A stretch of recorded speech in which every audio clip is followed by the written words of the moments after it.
پرستار کشی کشم توی اورژانس هرمزگان، یه دختر از دماونده داره با حوصله جای خراشه زخم مردی رو که اهل یزده میبنده.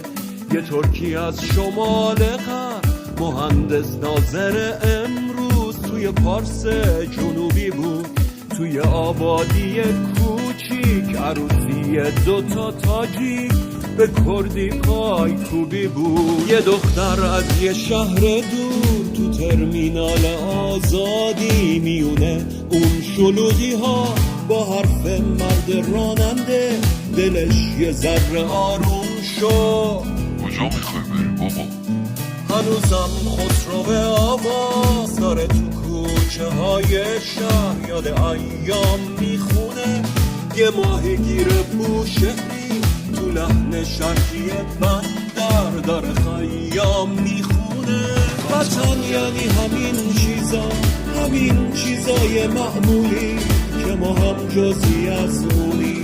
درست اغلب اوقات همش اندوه و اندوه، ولی باز پاش میمونی. مثل اون لحظه هایی که تو ورزشگاه آزادی حریف از تیم میبازه، مثل وقتایی که یه ساز با یه عصیان جادویی تو کیهان رعشه میندازه. سنندج اسم میدونی تو بلوار بلوچستان، تو کوی رشت اهوازه، کرج نبش خراسان تو سرای اصفهان، پشت خرم آباد شیرازه. وطن یعنی همین چیزا، همین چیزای معمولی که ما هم جزی از اونی.